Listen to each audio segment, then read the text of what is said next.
Dariel is a magicless loser whose dad went to get milk but never came back, so he was raised in the demon army, but one day the new demon general kicks him out, so he is forced to stay in a human village where he saves a girl and ends up unlocking his SS rank abilities to become strongest human alive. Our story starts with Dariel, who is a 34-year-old soldier and has been loyally serving the Demon King's army ever since he was taken in as an abandoned baby and raised by one of the 4 great demon generals, Granbaza. Despite his long time of faithful service, he is stuck at the lowest of the low ranks in the army because he lacks the ability to use any magic. From the beginning of time, demons and humans have always fought wars against each other. The only difference between the two is that demons can wield magic, and humans can't. Not having any magical powers, Dariel has been looked down upon by the other generals as a disgrace from the beginning. After his guardian, Granbaza, retired, his son, Beenserving, assumed his position. On the very first day as one of the 4 demon generals, Granbaza fires Dariel from his position and kicks him out of the palace. With no home to go back to, Dariel wanders around aimlessly in the woods for days, with little food to eat and very little sleep, in hopes of starting a new life. One morning, he stumbles upon a human woman who is being chased by a monkey monster. His natural instinct as a soldier makes him defend the woman from its attack. With 0 magical skills to use, he tries to use his brute strength to hold the monster off, but he falls to the ground mid-charge due to his weakened and starved body. The monster punches him, sending him flying across. Dariel notices a dagger in the woman's fallen bag, even though it is considered a taboo for a Demon King army soldier to use a human weapon. He grabs it and stabs the monster in its chest, copying the moves of a human hero he had seen before. Seeing the monster that attacked her killed, the woman thanks Dariel for saving her life. He tries to make his leave, but she grabs onto the back of his cloak and refuses to let go until he agrees to come back to her village. She wishes to thank him properly by inviting him home and serving him a meal. Tempted by the offer of a good, hot meal, Dariel agrees to go with her. Once they reach her home at Luck's village, she introduces herself as Malika. He even meets her mother and father, Invul, the village mayor. He decides to be very cautious around them because they will attack him if they discover he is a demon. He explains that he was wandering in the forest because his former employer's son had taken over the business and fired him, forcing him to immediately leave the lodgings provided by the company.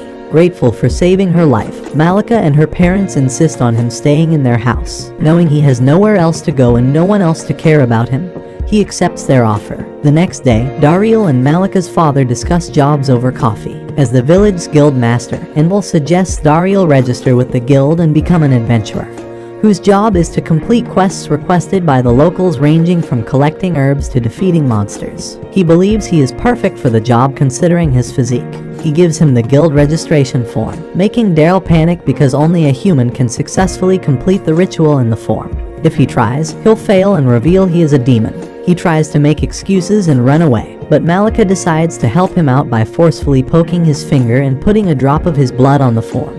To Dariel's complete shock, he successfully performs the ritual and gets registered in the guild.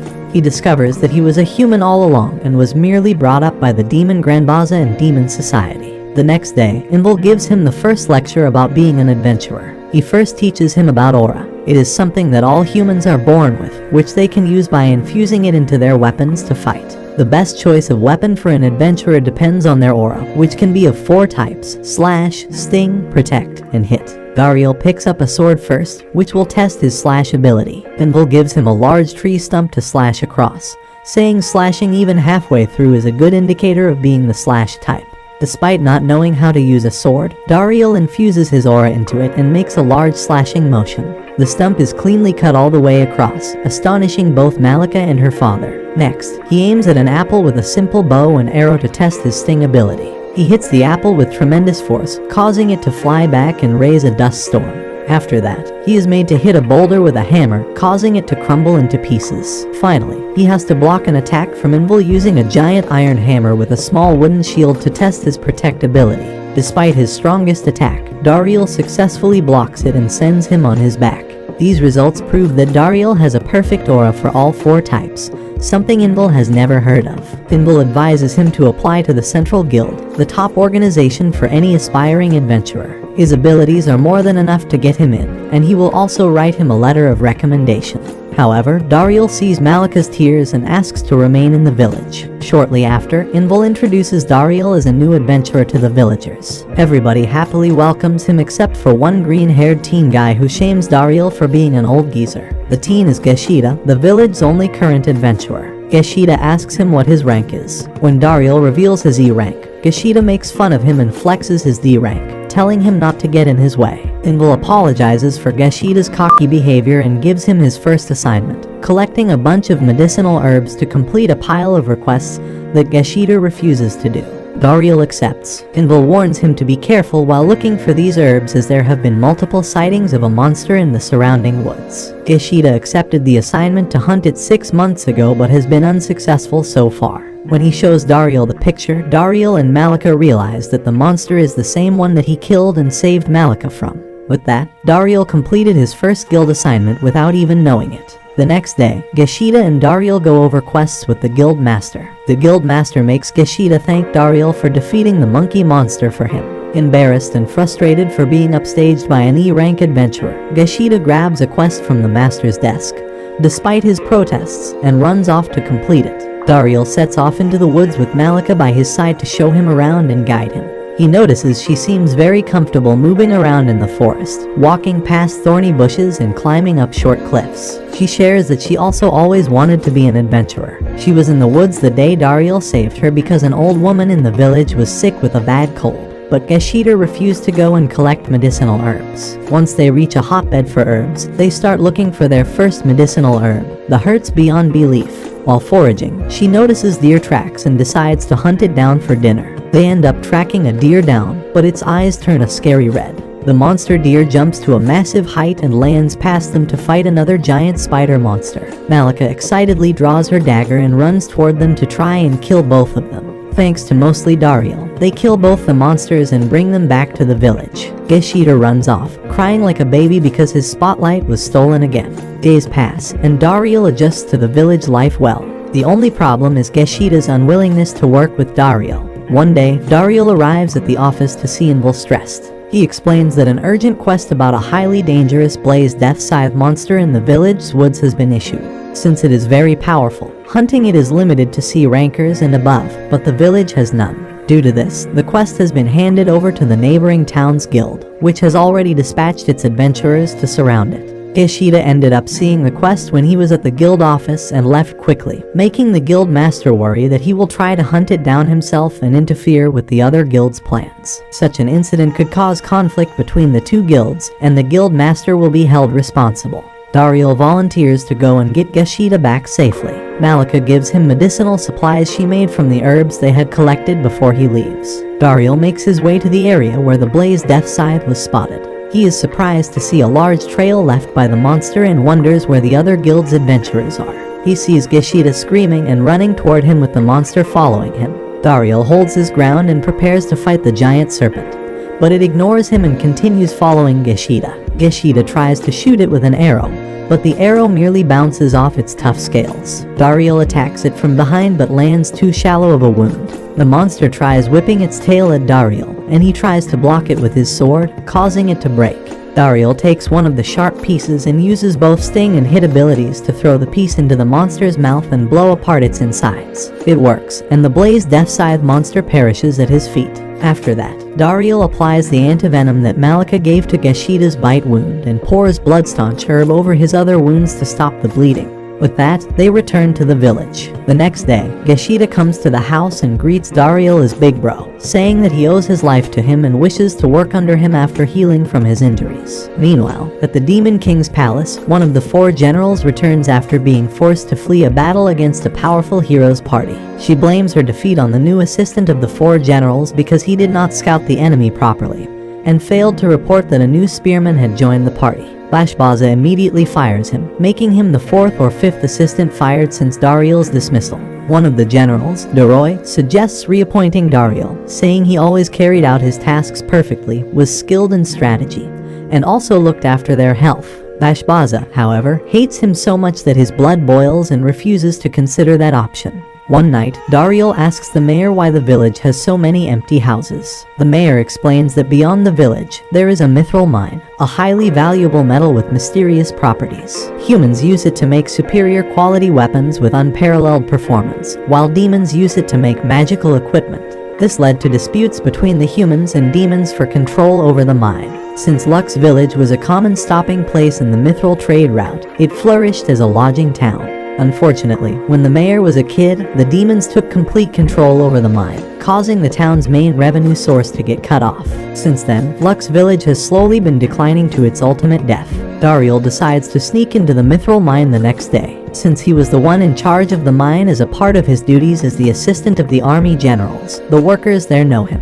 He hopes that he can negotiate with at least one of them to get some mithril to bring back to Lux Village to help in its development. He puts an empty crate over his head and walks through the gate. Finding it weird there is no security to hide from, he quickly realizes that there are no soldiers at the mine. Wondering who has been put in charge of the mine since he was fired, he walks into the mine shaft, yelling for anyone there to show themselves. A group of small beings with wide faces and fluorescent facial features called knockers emerge from the darkness. They immediately recognize Dariel and excitedly greet him, and he waves back equally enthusiastically. They hug him and line up to receive pats from him individually, claiming that he is the best boss they had. They tell him that they have to supply 4 times as much mithril as before under Granbaza's orders. They aren't treated with respect by the new management, and the soldiers that used to be deployed for their security have been withdrawn to cut costs. Their ranting is cut short when a group of demon soldiers enters the mine. Dariel quickly hides behind a large rock. The new commander yells at the knockers for not supplying enough mithril in the given time frame. Despite their begging, he threatens and orders them to have the material ready by the next day, or there will be consequences. Fed up, one of the knockers decides to rebel and hits the commander on his head. Infuriated, he orders the soldiers to kill them all. Knowing the knockers have no match against trained soldiers, Dariel interrupts the first magical spell by throwing a spade at the soldier. He then appears in front of them with a sword, wearing a mask made of cloth to hide his identity. He asks the demons to withdraw, saying he will not pursue them if they do so, but if they continue attacking, they will have to face him. The commander simply laughs at him and orders his soldiers to continue their attack. Some of the soldiers start casting spells, but Dariel knows they require the utmost concentration to cast them. As long as he can break their focus, it should be fine. However, one of the knockers tries to attack a soldier who has almost completed his ritual. Dariel thinks it is too late to save him, but the soldier kicks him back. Seeing this, Dariel realizes they have been trained as honorable soldiers, just like he was. He tries to appeal to their morals by urging them not to kill the knockers, as they are non-combatant civilians, and killing them would make them murderers, not soldiers. It seems to work until the commander attacks Dariel and threatens the soldiers with attacking them, failing which, they will be burnt to ash. The soldiers chant rituals of the different elements. Dariel knows the duration of each element's ritual, allowing him to time his attacks so that he takes down the soldiers in ascending order of the ritual durations. The commander frantically casts a spell on him, but he easily blocks it with his sword and tackles the commander to the ground with his sword on his neck.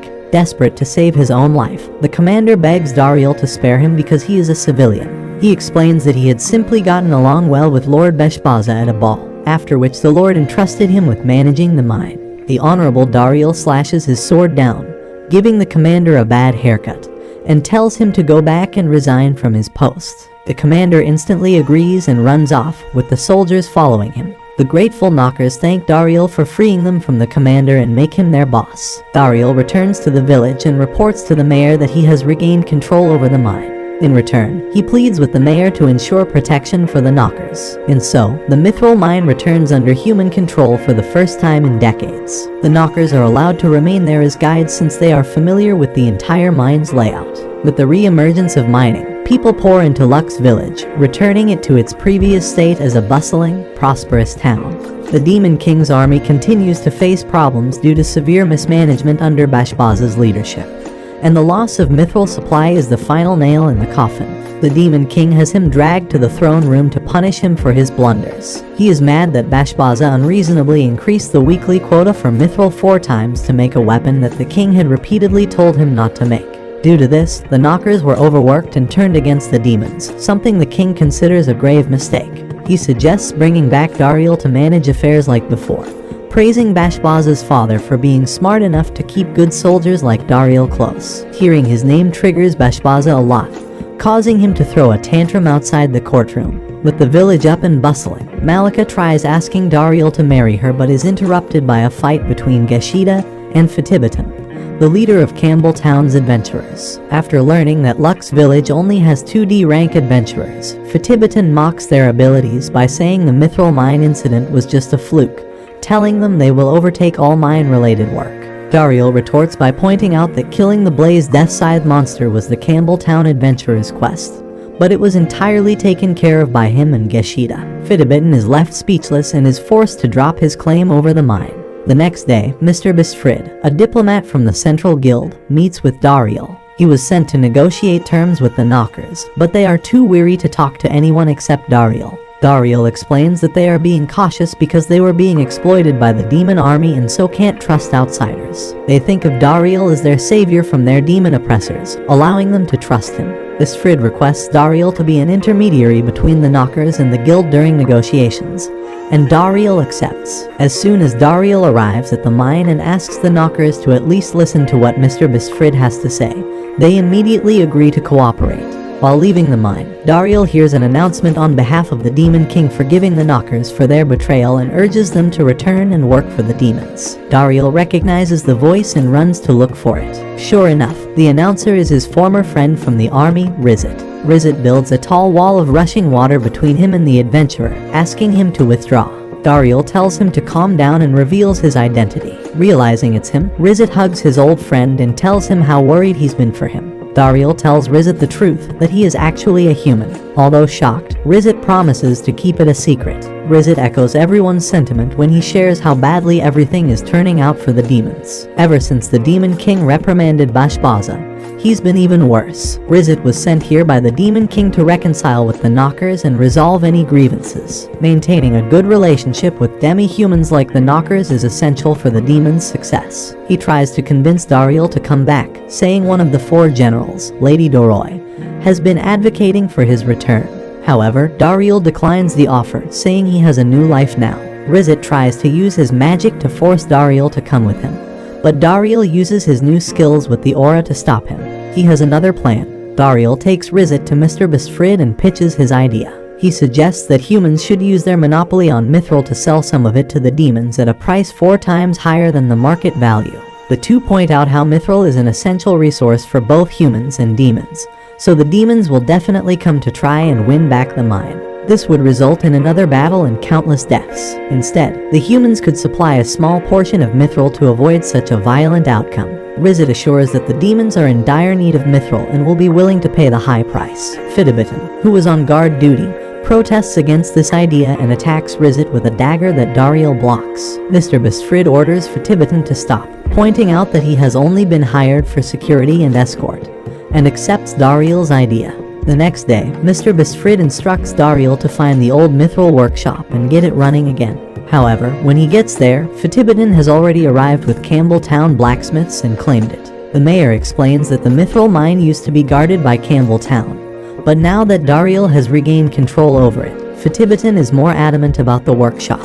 An old man named Smith comes to the village as an expert mithril smith upon the Central Guild's request. He asks Dariel to let him work at the workshop but learns that the workshop is under the control of Campbelltown, and the higher rank adventurer won't listen to him. Smith tells Dariel to just lead him to the workshop and promises to show off his unfailing negotiation. But he just begs the arrogant Fetibitan to let him work there. Fetibitan largely dismisses him and only allows him to work in a corner of the workshop. But Smith is overjoyed to be working with mithril again. The other smiths are having trouble forging the metal, so Smith demonstrates the proper way to do it by crafting a huge sword. Dariel is amazed at how easily his aura is absorbed into it and cuts through a giant tree without feeling any resistance. Fetibitan apologizes for looking down upon Smith earlier and begs him to come work at the workshop, but he refuses due to his initial rudeness. He also asks Dariel to return the broadsword to him as it is not a good match for him. Later, Smith shares that his true goal is to make the greatest weapon in his lifetime for Dariel to use with his perfect aura of all 4 types. During his time at the workshop, He was able to pickpocket some of the mithril, and his assistant set up a small working space at the house. He brought an ethanol furnace, a type of magical equipment available on the black market. However, he cannot use it because it requires a magical source. Dariel calls Rizit to provide the required magic source, who only agrees to do it once because it's his friend Dariel's request. Later that day, Fatibitan tells Dariel to team up with Campbelltown and fight the Central Guild, claiming that they are keeping most of the profits from the mine for themselves. He promises that Campbelltown will treat Lux Village better if he agrees to form an alliance. Dariel declines, saying he can't team up with someone who's hurt so many people he cares about. Infuriated, Fatibitan throws his glove on the ground and makes Dariel pick it up before inviting him to the village square the next day. When he gets back home, Dariel learns that this was how men challenged each other to duel. The mayor explains the rules of a duel. The duel goes on until one of the participants surrenders or can no longer fight. The outcome of the duel will most probably be used to decide the ownership of the mine. If a person is killed in a duel, the killer isn't charged with the crime. Hence, people use duels as an opportunity to fulfill personal revenge. Worried for Dariel's life, everybody advises him to back out of the duel, which would mean Campbelltown gaining control over the mine. Dariel insists that he will participate, and Smith teaches him to use a mithril weapon for the duel. The next morning arrives, and both opponents meet at the square. Fatibitan is armed with a shield and blade partly made out of mithril. Dariel draws out a seemingly simple and small pure mithril knife. While Fatibitan taunts him about his weapon, Dariel flings a boulder that Fatibitan only notices when it explodes near his face. Fatibitan runs forth to attack, but Dariel forces him to stay back as he makes the blade of his knife extend. Fatibitan finds an opening and tries to make a move with his blade, but Dariel effectively blocks it with the knife. He follows it with a strike on Fatibitan's shield, causing the shield to split in two. Smith gives commentary in the background and explains that the knife he made is called Hermes' sword, and is no ordinary weapon. He designed it so that the wielder's aura can change its shape, and since Dariel has a perfect aura, there are no limits to the forms the sword can take. Dariel slashes Fatibitan's blade to pieces, but one of his adventurers throws a mithril longsword at him. Dariel transforms his sword into a whip and shatters the longsword on Fatibitan's first attack, marking his swift victory. Fatibitan has taken way too many L's at this point and the duel is declared over. Malika is overjoyed and hugs Dariel while congratulating him. Later, Mr. Bestfrid from the Central Guild earnestly apologizes to Dariel for the incident, and says that Campbelltown and its guild will be punished. Dariel asks if he can choose the punishment, requesting that the guild be made to repair the house's damage due to the duel. Recognizing his honor and talent, Bestfrid invites Dariel to join the Central Guild, which Malika overhears. Dariel says he will need some time to think about it. That night, while Dariel relaxes in the sauna, Malika enters and asks to talk to him. She says that since he will be going to the Central Guild, she wants to spend more time with him before he leaves. She encourages him to do well, saying that she knew this day would come since he is so talented. She thanks him for all the work he has done to make Lux Village a better place, and that she has never felt happier than when she was at his side. Dariel looks at Malika's smile, and thinks that she always puts everyone else's happiness over her own. He tells her that he already decided not to take the Central Guild's offer, claiming he loves the village. Malika is so relieved on hearing this that she starts crying. Dariel holds her face to wipe her tears and kisses her, realizing that he now has one more reason to not leave Lux Village. Over at the Demon King's palace, Granbaza visits his father, Granbaza, as he is practicing using magic again as a form of rehabilitation. He claims that a little exercise will help him get better quickly. They sit down for dinner, and Granbaza asks Granbaza if he remembers what he said to him when he retired from his position as one of the 4 generals. Granbaza recalls that he told him that Dariel was the greatest stroke of luck in his life, and passing him on the Granbaza was a way to pass the good fortune to him and celebrate his new position. Granbaza asks him how Dariel is doing, and Granbaza frantically assures him that he is doing well serving the generals. Knowing his son is lying, he punches him through the wall. He demands Granbaza bring Dariel back, but Granbaza refuses, saying he wishes to prove his worth on his own. The next day, Dariel and Malika come out of the same bedroom, and Dariel feels that her parents probably already know about what happened between them last night. He is on the edge for the entire morning, and then Invul invites him to his office for a chat. He says he and his wife are getting old, and it was time for the younger generation to take up responsibility. He believes that Dariel has greatly contributed to the village's growth, and he offers the title of mayor. Dariel accepts and requests permission from him to marry Malika. Once granted, he asks for Malika's hand in marriage, and she gladly accepts. This marks the beginning of a new chapter in Dariel's life. 1 year passes, and Dariel and Malika are happily married with a baby son Grain, named after Dariel's father figure,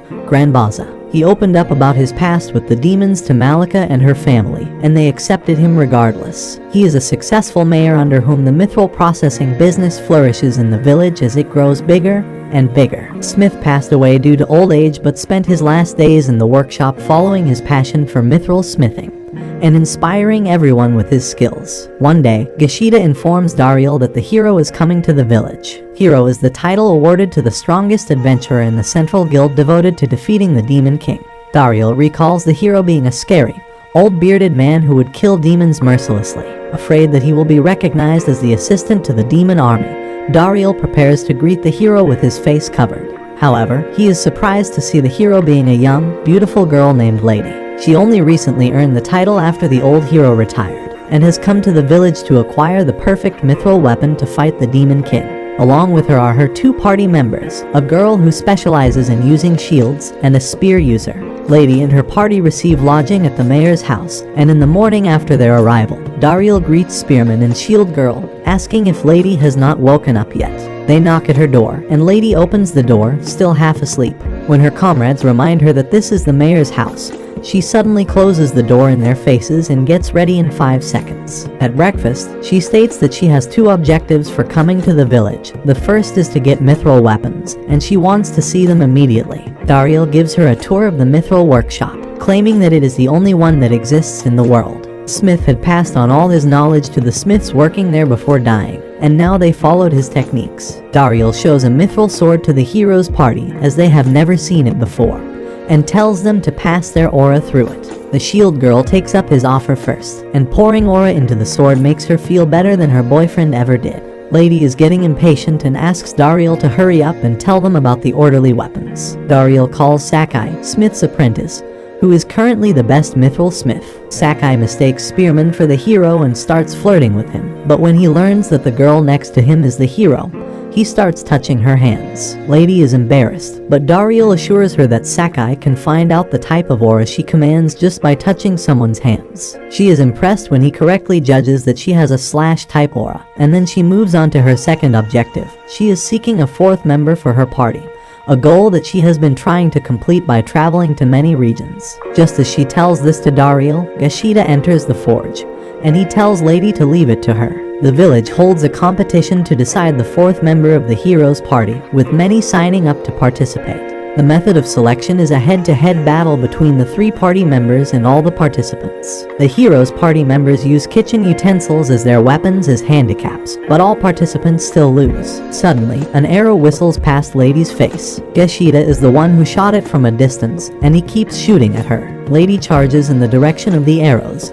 sensing that the attacker has good power but low accuracy. Gashida uses his aura to lift the arrows from the ground and attack her again, but she slashes them down. Gashida prepares for another round, but Lady activates an attack that would have killed him. Dariel recognizes her attack and is forced to intervene to save Gashida's life, and he throws an apple to disrupt Lady's attack.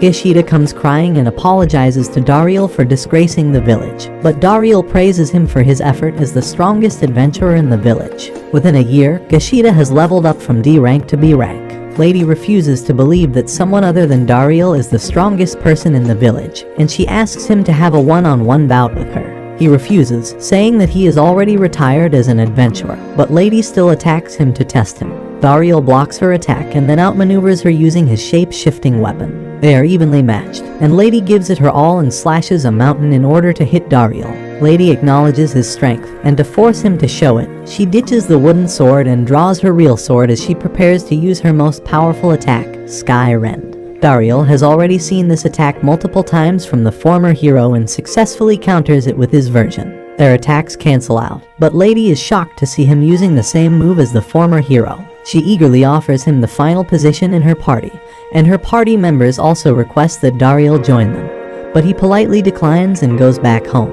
At night, Lady and her party visit him while he is feeding his son and once again ask him to join them. Dariel insists that he is committed to being with his family and watching his son grow. Lady asks him if he has any other reasons for not joining them, and he replies that everyone in the village relies on him, and he cannot leave them, even for joining the hero's party. Lady is frustrated and tells Dariel that he is wasting his potential by staying in the village, and she declares that she will not stop trying to recruit him.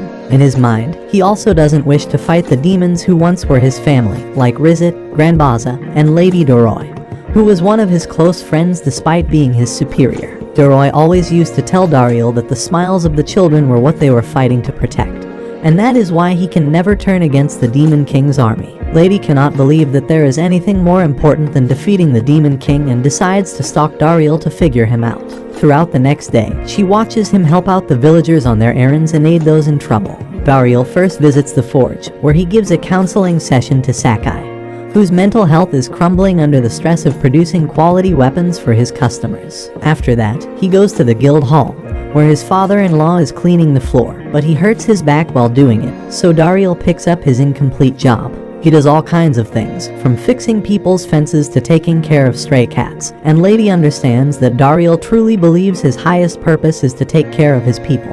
That night, she wishes to discuss something with him privately, and invites him to the waterfall. She asks him where he learned the sky rend technique. He claims that he picked it up by copying her style, but she points out how it was different from hers and more similar to the previous hero, Alancel's. His technique was so refined that it was called Emperor's Sky Rend, and Dariel never knew that it was such a big deal since Alancel used to spam that attack as soon as the fight began. When Dariel says he has no idea about this, Lady gets mad and points her sword at him. She once again tells him to join her, stating that it was the duty of those with aura abilities to stand up and fight against the Demon King. They argue over which side started the first attack against the other, with Dariel arguing that a human hero set out to kill the Demon King first, and the demons merely fought out of defense. Lady rejects this, pointing out that one of the demon generals, Beziton, had needlessly killed Alancel's wife and son, which caused him to become a merciless monster and avenge his family's death. Despite all that, he never found his son's corpse. Dariel replies that he once fought against demon soldiers at the Mithril mine, and they refused to kill non-combatants. He reasons that everyone from both sides fights for their loved ones, and neither is the evil side. Lady is moved by his strong values and strength and gives up on recruiting him. She claims that what she needs more than mithril weapons and a fourth party member is a heart as strong and kind as his. She requests that he be her teacher to improve her skills further. Dariel accepts, considering it a chance to persuade the hero to stop the long war. One day, Rizit visits Dariel to act as a babysitter for Gran while Malika is out on an errand. He plays with Gran, and Dariel finds it surprising that his demon friend is so fond of kids. Rizit asks him about the hero's party, and Dariel informs him that they are going to camp up in the Lux village for some time, and there is no immediate threat of war. Speaking of that, Rizit informs his friend about his recent promotion to the position of Special Envoy, which has equal authority as the 4 great generals. Thanks to Dariel's help in securing mithril supplies for the demons, Rizit had this position made just for him. Dariel wonders why a new position was created, and Rizit explains that things have become inefficient since he was fired, and everyone has to take on more work. Their small talk is cut short by one of the demon generals, Lady Zeb, who materializes out of thin air, and expresses her surprise to see the special envoy working with an outcast. Both Rizit and Dariel are terrified of seeing her, and they know it is not going to end well. Zeb first punishes Rizit for hiding information about Dariel from the generals by making him a human chair. She enjoys sitting on his back, but he would have preferred his face to be her seat instead. Just then, Malika returns home from her errands, and she has no issues with the new guest and her strange fetishes. However, when Zeb starts insulting Dariel by calling him an ugly idiot, Malika snaps. She shoots a cork out of a wine bottle like a bullet, which barely misses Zeb's face, and she trembles from fear like an old Nokia phone on vibrate mode. Zeb behaves like a polite guest and tells Dariel that she is not here to look for him but to investigate Rizit and his secret connections that allowed him to get mithril. Rizit apologizes to Dariel for letting her in, but he knows there is no way he could have detected Zeb following him since she is a wind magic expert and can hide her presence completely. She is flattered and says that her power and charm will be increased by magic equipment made from mithril, and for that, she commands Dariel to hand over all the mithril he has to her. He politely refuses her command, saying that there is already a trade relationship between humans and demons, and he does not plan to disrupt it. Zeb tries to threaten him, but she cannot utter a single word in front of Malika's death stare, and Dariel suggests that they should take it outside so that she can intimidate him freely. There, Zeb attacks Dariel without a warning, and he barely dodges her wind bullet. She claims that her words won't get through to him, and violence is the only way to show him his position. On top of that, she wants revenge against Dariel for sending his monstrous wife to threaten him. Dariel requests that they should talk it out, but Zeb refuses and takes to the sky, and he is forced to draw his weapon too. Zeb makes fun of him for using a weapon despite being a demon since she does not know that he is human. He jumps towards her before she can attack him and pretends to slash her. Zeb uses a wind barrier, but Dariel's slashing motion was just a feint, and he points his blade at her to end the battle instantly. Zeb tries to escape embarrassment by saying that she was not ready and asking for a rematch, and she flies even higher. There is no way she can beat Dariel, and after being defeated a few times, she decides to change her strategy. She flies again and declares that she will blow away the entire village and then gain control of all the mithril. Zeb launches a powerful geostorm, but Dariel counters it with his Emperor's Sky Rend, and the geostorm is absorbed by his strong aura. Zeb is aghast at being defeated even after using her most powerful spell, and she falls down, unable to cope with her loss. Dariel jumps and catches her, and Rizet saves them from crashing into the ground with his water magic. Zeb then throws a tantrum and starts crying, and Dariel has no option but to console her by selling her some mithril in exchange for promising that she will keep him and this village a secret. Zeb also wants a mithril weapon like his Hermes sword, and Dariel takes her to the forge and asks Sakai to make a weapon for her that can use magic. However, he realizes that it is almost time for the heroes' party to return from their visit to the neighboring town, and it will be troublesome if they run into one of the 4 demon generals. Dariel runs to the village gate to stall them so that they don't run into Zeb, but before that, he asks Sakai to take as much of her time as he can. Dariel greets Lady and her party at the village gate and gives her his most charming smile to distract her from everything else. He sends her party members on quests and commands Lady to swing her sword 1,000,000 times, hoping it will keep them busy for quite some time. In the meantime, Sakai has kept Zeb occupied and even sold a lot of stuff to the gullible demon. Despite Dariel's best efforts, the 2 girls meet each other in the sauna, and Lady recognizes Zeb as one of the demon generals. Luckily, Dariel was nearby, and he interrupted them before they could get violent. However, he gets slapped away for touching them inappropriately, and feels like he is facing a jury when they all sit for dinner. Zeb and Lady start bickering again, and Dariel realizes that he cannot hide his past any longer. He informs them that he is a human who was raised by demons, and the girls find it hard to believe. Lady understands his situation but still wants him to kick Zeb out since a demon has no place in a human village. On the other hand, Zeb refuses to acknowledge the girl as a hero. Malika slams a pot of stew on the table to intimidate them so that they don't disturb the peace of her house, and tells them to duel it out to come to a mutual understanding.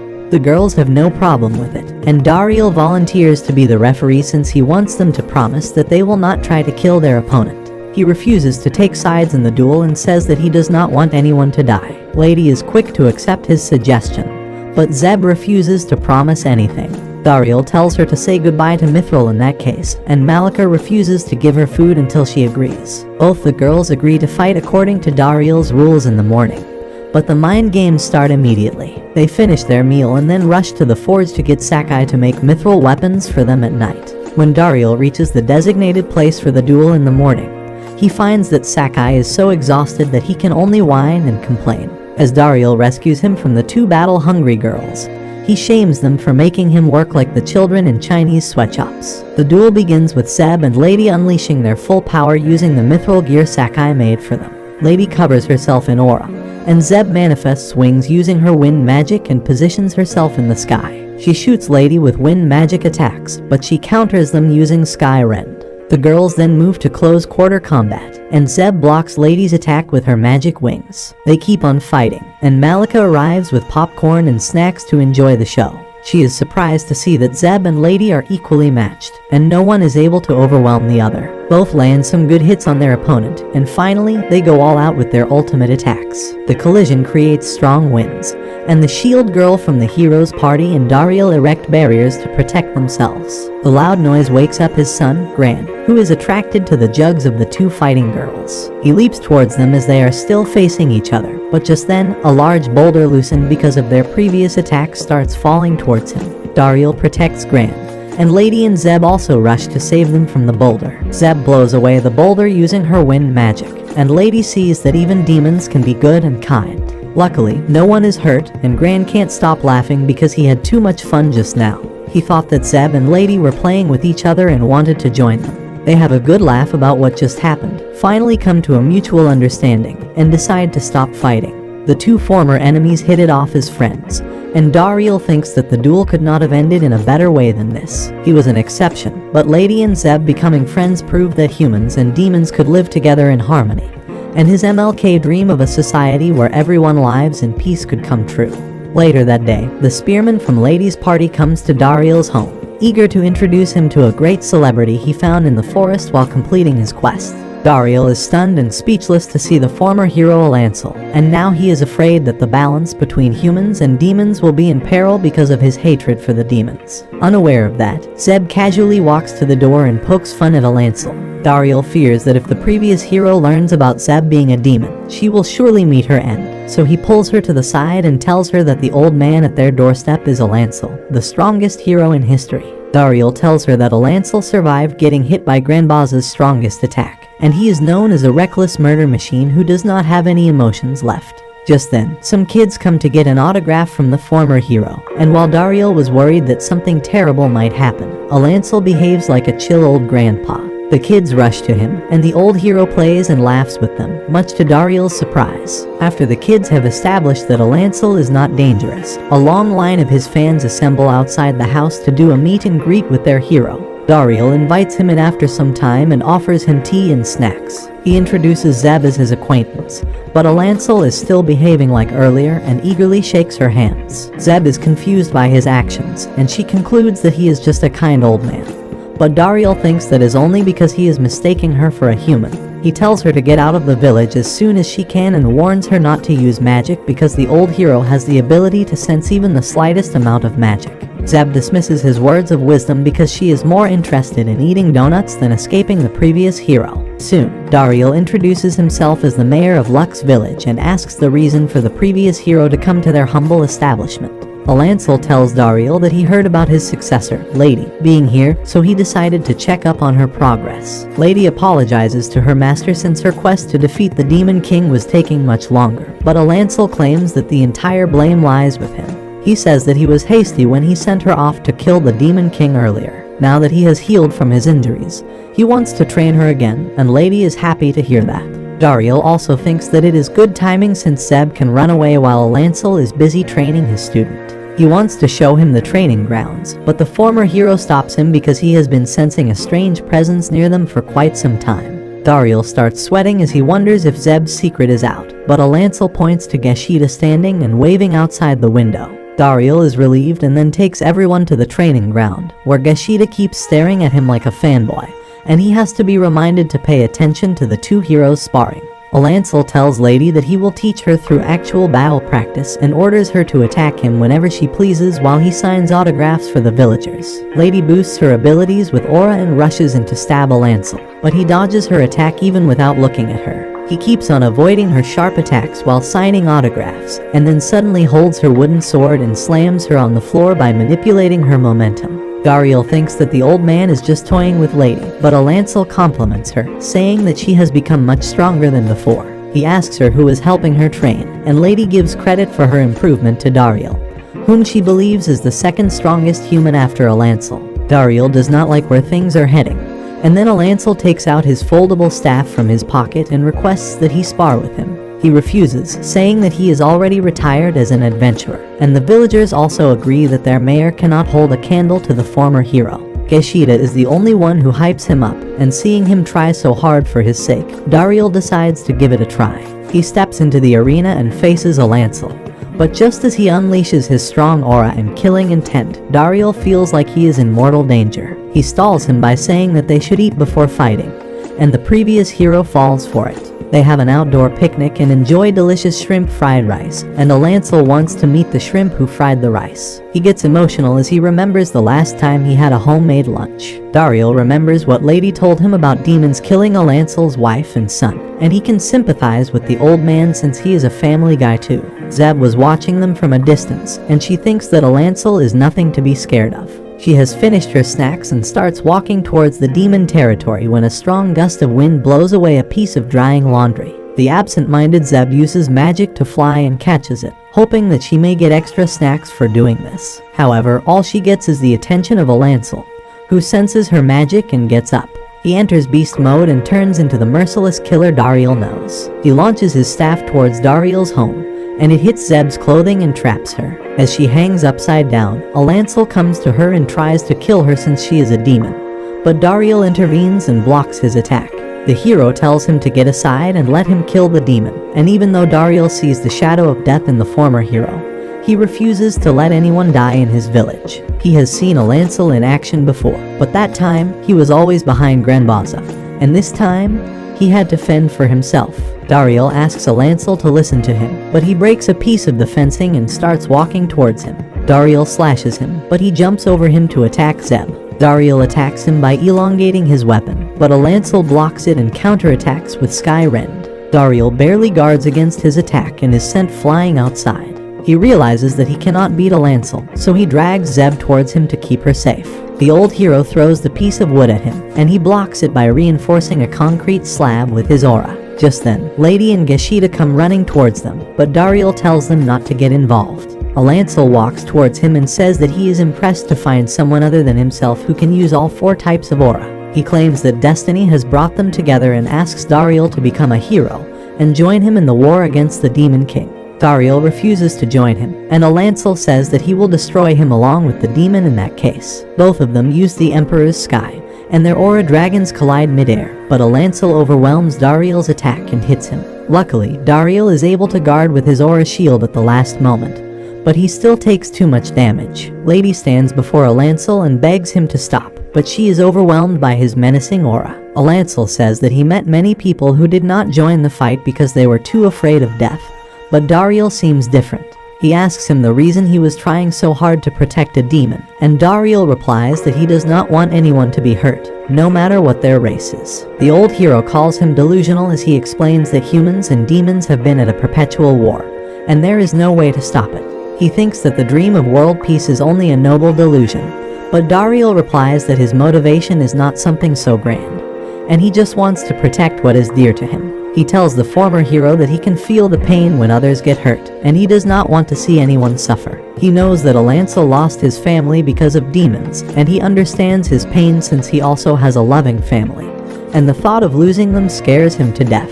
Dariel adds that right now, Zeb is also a precious friend to him, and he would be deeply sad if he lost her. That is why he does not want anyone on either side to suffer from the same thing. Alancel asks him why he is so fixated on the demon race, and he is stunned to learn that Dariel was raised by demons. On the other hand, Granbaza pays the Demon King a visit and finds him looking like a fearsome dragon. The Demon King tells him that people can only see him as a reflection of their current status, and the more powerful he seems to a person, the stronger the person is. He claims that Granbaza has healed from his injuries and grown stronger if he sees him as a fearsome monster. Granbaza says that he is here to make a request from the Demon King to fire his son Bashbaza from the post of the Demon General immediately, as he is not fit for it. The Demon King asks the reason behind this request, and he replies that in addition to his multiple failures, Bashbaza has been acting up like a shut-in and has not left his room for over a year. He was not even answering the messages sent to him. Granbaza thinks that the order of the demon army is crumbling, and only Lady Dariel is shouldering the burden.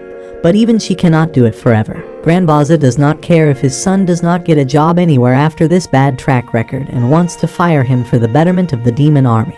But the Demon King claims that it was not the real reason. He knows that Granbaza is furious at his son for firing Dariel, and this is how he wants to punish him. The Demon King accuses his former general of caring more for his adopted assistant than he did for his own son. Granbaza boards the nostalgia bus as he recalls a rainy day from his youth. In the midst of the battlefield, his friend Bezetan, the water general, gave him a message with his dying breath. Bezetan informed Granbaza that he had hidden a trump card to defeat the hero in the eastern forest and requested that he take custody of the secret weapon. Granbaza went to the forest and found a bush created using illusion magic. He dispelled the illusion and found a child inside a hollow cavity in a tree trunk. Granbaza was always a softie when it came to kids, and he picked the boy up, promising to protect him. He thought that the boy was like an angel and named him Dariel. Granbaza returns to the present and tells the Demon King that both Dariel and Bashbaza are his sons. Hearing his response, the Demon King tells him the location of his adopted son. Granbaza thanks him, but before he goes to see Dariel, the Demon King warns him that it may not be easy to bring him back since he is well settled now. He also tells the old general that Dariel can use all 4 types of auras like the previous hero, and he finally realizes what Bezidin meant when he called him a secret weapon. Back at Lux Village, Alancel asks Dariel to elaborate on what he said about being raised by demons. Dariel tells him that the Water General Bezidin found him and entrusted him to the Fire General Granbaza, who raised him. Alancel recalls that he killed Bezidin in his vengeful fury but never found the corpse of his son, and something strikes his mind. He asks Dariel his age, and as he learns that he is 33 years old, everything starts making sense to him. Alancel hugs Dariel, telling him with a trembling voice that he is his son, whom he presumed dead for all these years. Everyone watching them is in disbelief, and Dariel is having the hardest time believing the sudden news. He asks Alancel what makes him say that he is his son, and he replies that 33 years ago, his wife was killed by Bezidin, and he presumed his missing son to be dead as well. On top of that, the 4 aura attributes are passed from parents to children, and there was only one way Dariel could have them. Alancel can bet his life on the fact that Dariel is his son, but Dariel finds it tough processing the sudden revelation that the strongest hero in history is his father. Just then, Alancel notices someone watching them, and he sends a sky wren towards a cliff, where it is blocked by Granbaza, who has just arrived to take back his adopted son. Dariel is surprised to see Granbaza as he flies towards them. He lands before him and starts walking towards Dariel, saying that he has grown much stronger since the last time. Dariel is about to have a touching reunion with his adoptive father, but Alancel draws his weapon to face him. Seeing both his dads aiming for each other's lives, Dariel steps in between and asks them to stop. He requests that Alancel at least hear out Granbaza since he was the one who raised him in his stead. Alancel calms down, and Granbaza tells Dariel that he learned the truth just a little while ago, even though he had a hunch about him being a human for a long time. Granbaza knew that he was raising a human kid, but he could not bear to let him go away. Dariel thanks him for giving him everything in his life and for not letting him feel like an orphan. Granbaza replies that he is the one who is truly grateful to him. He wanted to be someone Dariel would respect, and that is why he pushed himself and became the strongest of the demon generals. He hugs Dariel, saying that he is his pride and joy, and Alancel feels jealous. He claims that Granbaza stole his time with his son, and now he will never get those precious years back. Alancel is filled with rage, since he was supposed to grow stronger because of his time with Dariel, and instead of that, he gains strength because of his rage and bitterness. Granbaza asks him to let out his rage on him because he must pay for Bezidin's hideous crimes against his family. He even asks Dariel to try and find happiness with his father. Alancel and Granbaza get ready to fight, hoping to end their journey, and Dariel wants to somehow stop them. Luckily, Malika arrives at the scene right before the 2 men clash and drenches them in water to cool them down. She tells them to stop fighting immediately because they would not want to display their hatred in front of their grandson. Malika introduces them to Gran and says that they are his grandpas, and Dariel finally finds the way to end their battle for good. He asks Granbaza to give up on dying to atone for his friend's crimes, and he asks Alancel to relive his parenthood as a grandfather. Alancel holds his grandson in his arms, and Dariel thanks his wife for handling the conflict, and she hugs him happily, sending him to the hospital again. Meanwhile, Granbaza has finally come out of his man cave, and he learns that his dad has asked the Demon King to fire him for being incompetent. Because of his foolishness, the demon army as well as the social order were crumbling, and the servant says that if Dariel were here, things could still be solved. Granbaza tries to ignore him and orders the chef to prepare food for him, but the chef says that his bills are long due, and he may be soon fired from his job, so he cannot add anything else to his tab. The chef adds that when Dariel was here, he used to take care that all bills were paid on time, and now they have to be more careful about freeloaders. Hearing Dariel's name hurts Granbaza's fragile ego even more, and he unleashes his magic to explode the fancy demon restaurant. He walks out of the burning building, cursing everyone for favoring Dariel and insulting him. He declares that he will make everyone who insulted him suffer, and since Dariel was the one who insulted him the most, he will take everything away from him. Using the book in his hand, Granbaza awakens a forbidden power in his right eye, and he says that just exiling Dariel was a mistake, and he plans to correct his mistake by killing him. Back at Lux Village, Granbaza and Alancel have forgotten about their past, and they happily play with Gran while Dariel gets his injuries dressed. The 2 old men now fight for the attention of their grandson, and Alancel gets jealous since his grandson is named after a demon. Gran gets irritated by the two old men and starts crying because he needs his diaper to be changed. Just then, Rizik calls Dariel, and Gran wants to talk to him too. This makes his grandpas jealous, and Granbaza threatens to burn Rizik to a crisp for being too close to his grandson without his approval. Later, everyone has dinner together, and Dariel finds that his three father figures are drinking together, with Inbal sandwiched between the two strongest men of this era. They start drinking, but Inbal's beer mug is crushed as he cheers Alancel and Granbaza. They get drunk and get silly quickly, and then start talking about Dariel. Granbaza tells the anecdotes of Dariel's childhood, and Alancel thanks his former enemy for raising his son into a fine man. They shake hands, forgetting everything that happened between them before. After everyone retires for the night, Dariel helps Malika with the dishes, but since he is still hurting from his injuries, she reapplies medicine to his wounds. Malika says that if Alancel and Granbaza were not his dads, she would have punched them earlier for being so reckless, and then coddles Dariel for being able to handle everything so well. She leaves, and Dariel tries to eat his pudding, but then Zeb enters the room. She asks him how he has been holding up, and Dariel is worried about her because she went through some scary experiences during the day. However, the only thing that remained in her mind was when Dariel protected her and said that she was precious to him. Zeb thought that it was Dariel's way to confess his love to her, and she tells him that she will think about becoming his second wife. Dariel tries to clear up the confusion, but she flies away, giggling to herself since she was just teasing him. The next morning, everyone gathers at breakfast, and Lady asks Alancel to train her again today. Dariel wants to know if she is still planning to fight after learning that not all demons are bad. She is still sure that defeating the Demon King is her mission, and Dariel asks what even is the hero's problem with the Demon King. Alancel explains that all heroes are taught that the Demon King is the source of all the suffering in the world, who must be eliminated to bring peace to everyone. However, that was what the textbook said, and Alancel knows that the Demon King possesses the greatest strength and wisdom out of all beings in this world. The Center Guild wants to slay him and steal his knowledge and power to evolve humans into something better. It was said that the Demon King was the one who bestowed the gift of magic onto demons, and by killing him, humans may get their hands on magic too. Granbaza confirms that there is a legend like that even on his side, but no one can confirm it. Dariel suggests that they can ask the Demon King directly, and Lady is shocked to hear that the original Demon King is still alive and ruling.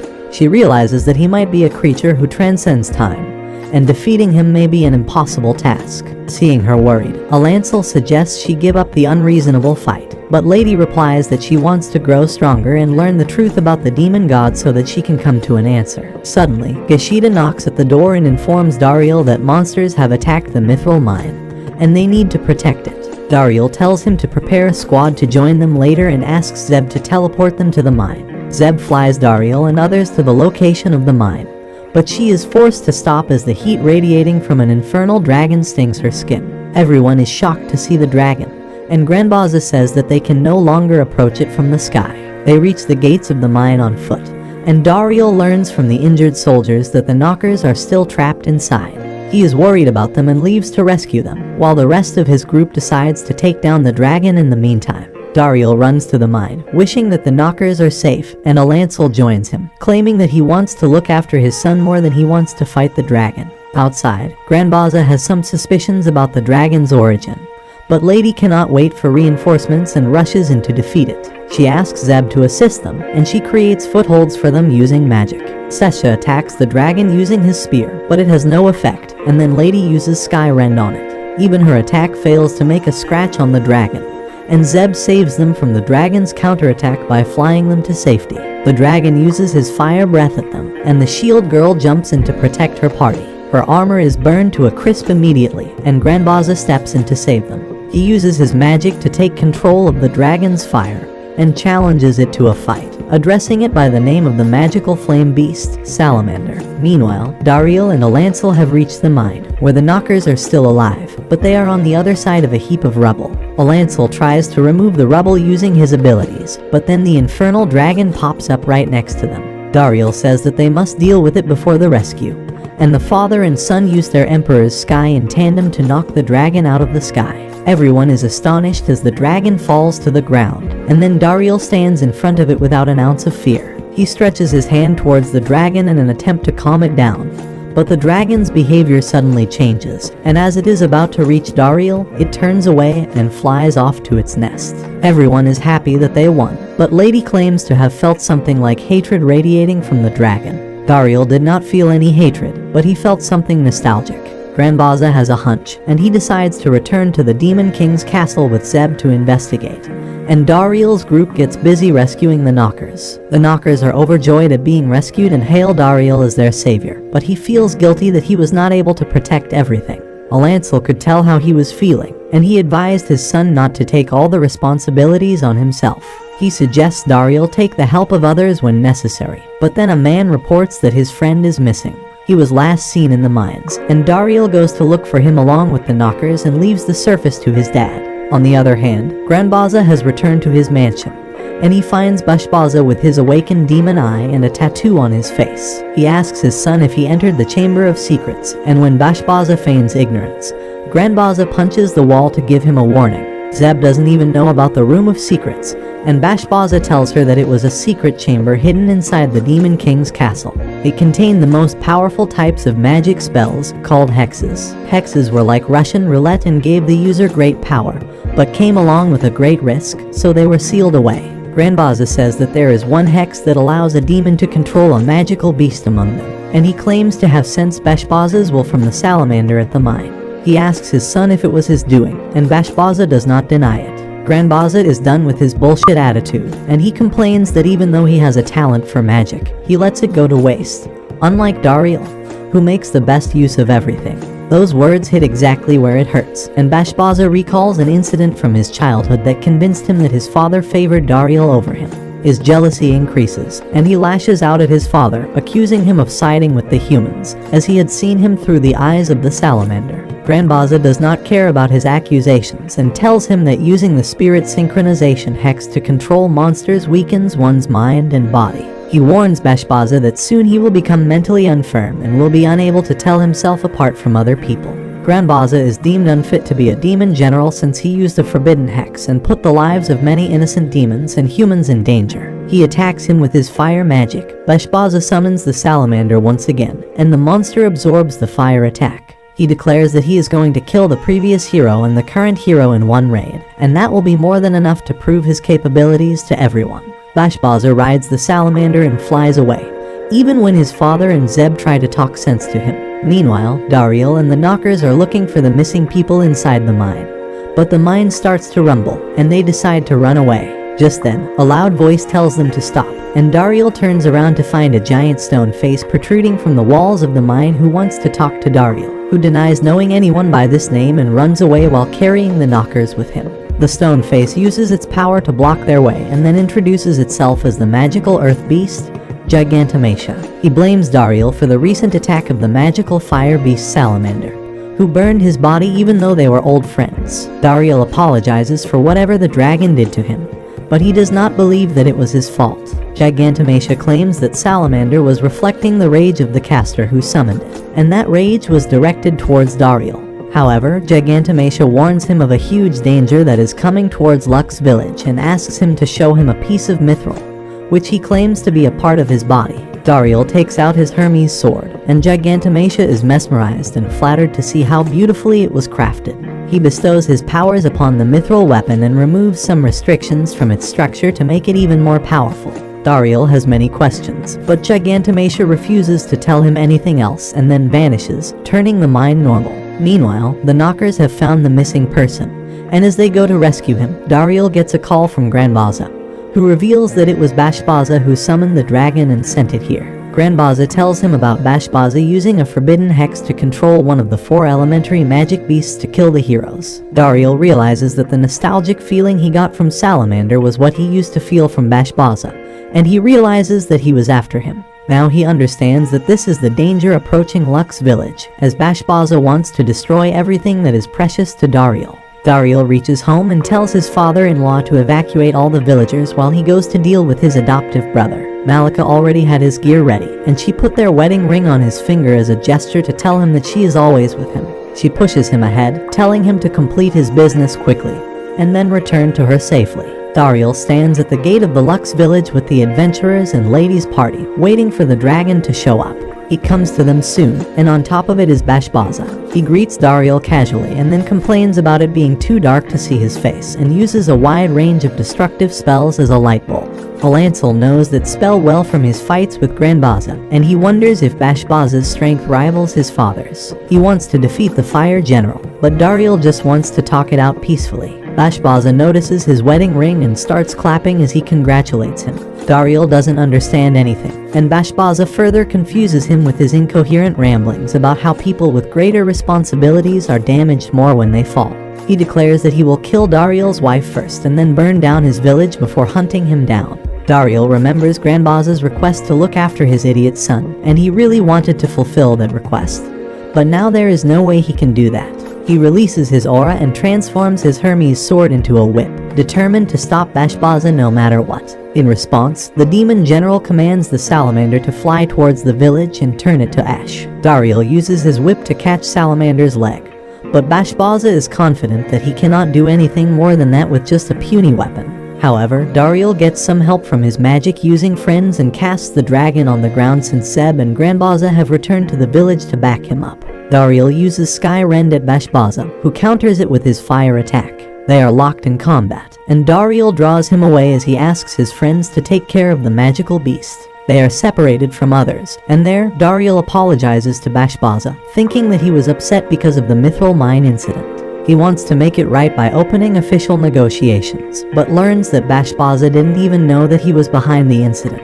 Dariel is on his wit's end and asks him why he resents him so much if it is not because of Mithril, and Beenserving declares that his mission is not so small. He wants to stop the human-demon war by killing the heroes and destroying humanity, so that he is hailed as the greatest demon general in history. However, he feels the need to take care of Dariel before that, as he failed to get rid of him properly the last time. Beenserving activates his magic and launches fireballs at Dariel, who slashes them away with his sword, but a big fire blast overpowers him despite his block and sends him crashing. Beenserving launches a flurry of fireballs at him and pushes Dariel through the forest. He uses a powerful underground explosion to launch him into the air, and then blows him away with another powerful spell. Dariel crashes into the nearby hills, but he has not taken much damage. Beenserving comes before him to explain his gloriously evil plan. He first spent an entire year trying to find the spirit synchronization hex in the Room of Secrets, and then traveled around the world to find Salamander and subdue him. Instead of being intimidated, Dariel is impressed by his hard work and dedication. He praises Beenserving, calling him the most talented and diligent magic user he has ever seen, but adds that he is a bit aloof about his surroundings. Beenserving feels his words condescending and uses powerful fire magic at him as he tells him to shut up. Dariel remembers his happy life in the village and refuses to take the beating sitting down. He unleashes the Emperor's Sky at Beenserving and blows him away, but is still worried about him. Suddenly, a powerful gust of wind blows away all the smoke from the previous explosion, and Dariel finds Beenserving radiating a weird energy. In his rage, he starts transforming, with horns sprouting from his head and a thick, muscular tail coming out of his back. Beenserving says that this is his ultimate trump card that he was hiding to kill the heroes, and he never thought he would use it so early. Dariel is still in awe and terror as he sees the transformed Beenserving, and he wonders what is going to happen next.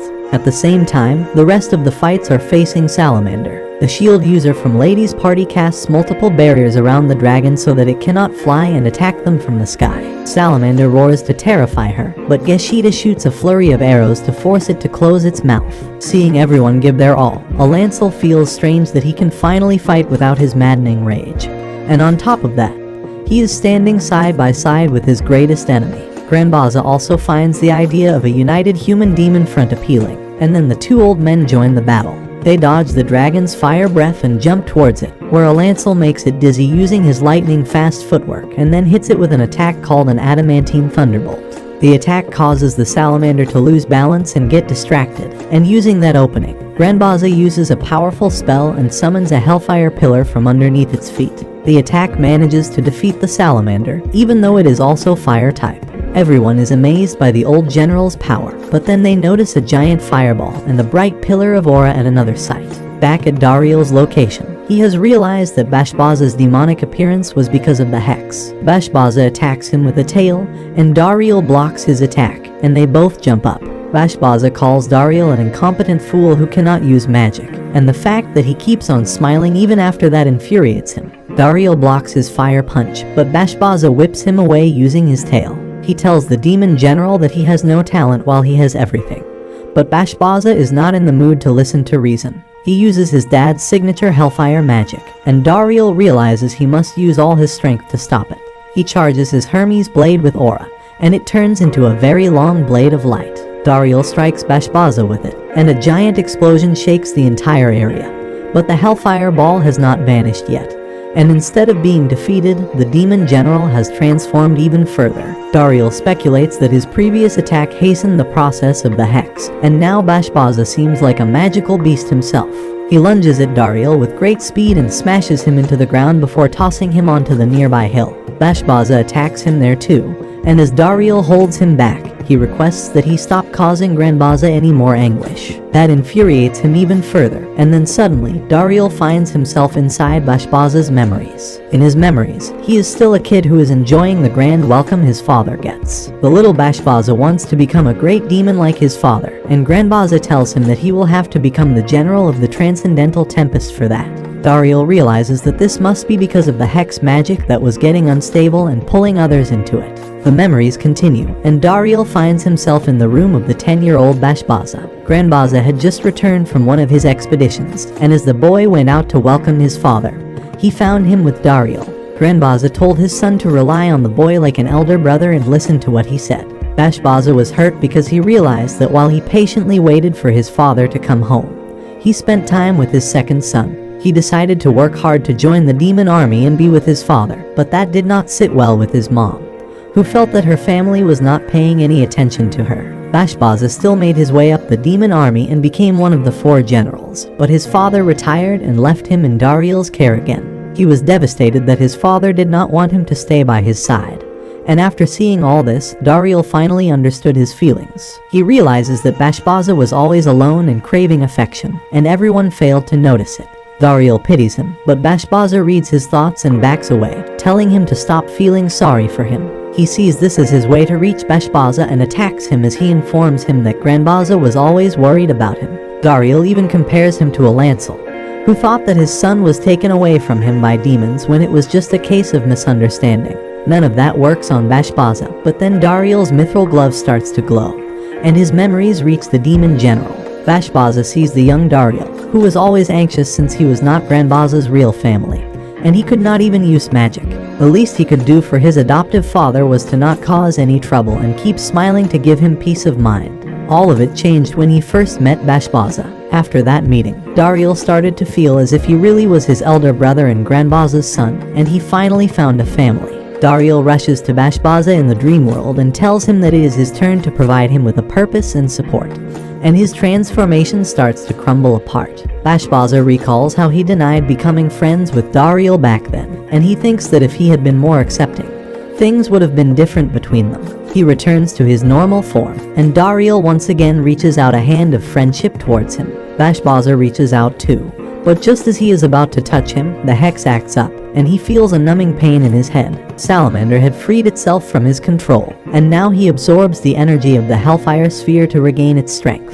The dragon is fully charged and releases a violent outburst of energy, and Granbaza can feel everything. He immediately flies towards the salamander, and Dariel follows him. Granbaza lands atop the dragon and uses another hex to fuse his body with that of the monster. Granbaza warns him not to do it, as the body fusion hex will give him temporary control of the dragon, but soon he will be absorbed into it. Granbaza flies away with the dragon, and Dariel arrives at the scene moments later. The demon general has finally come to his senses, and he plans to sacrifice himself to correct all the mistakes he has made so far.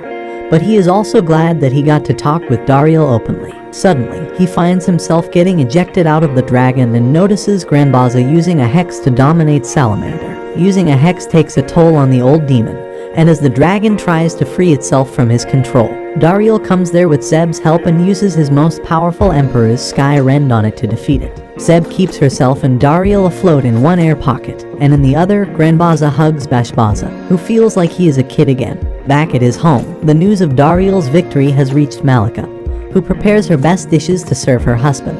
Just as she gets the faintest idea of him being outside, she rushes towards him, destroying their door. Dariel is pleasantly surprised to see her accelerate towards him this fast, and he decides to accept her supersonic hug even at the cost of a few broken bones. Surprisingly, she gently embraces him, and Dariel drops his guard just a few seconds before her tightness almost kills him.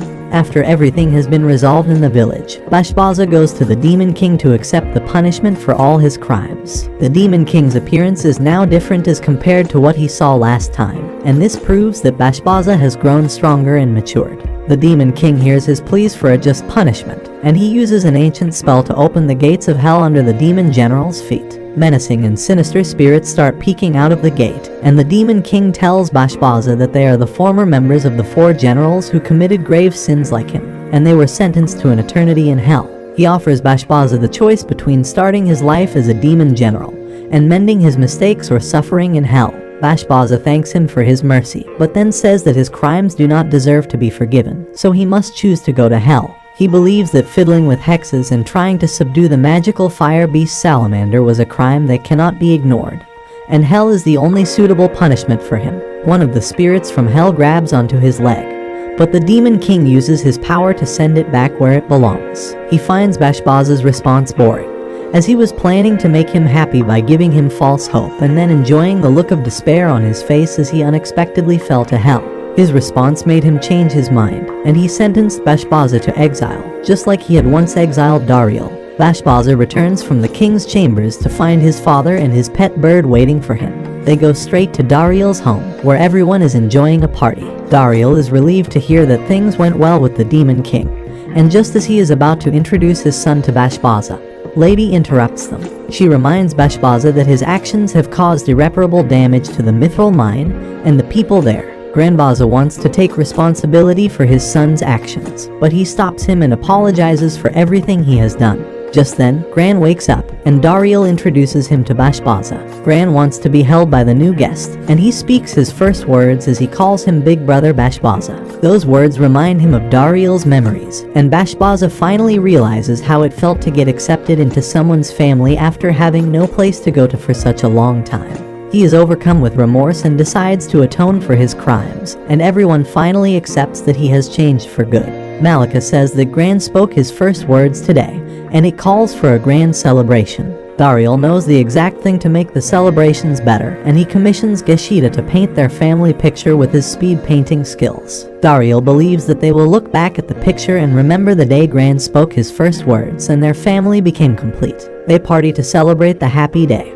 And the next morning, Granbaza leaves on his journey to atone for his sins. He wants to help the people and knockers he has harmed with his thoughtless actions, then travel around the world and become more like his elder brother. Dariel wishes him all the best, and then Malika sends him off with enough food for the month.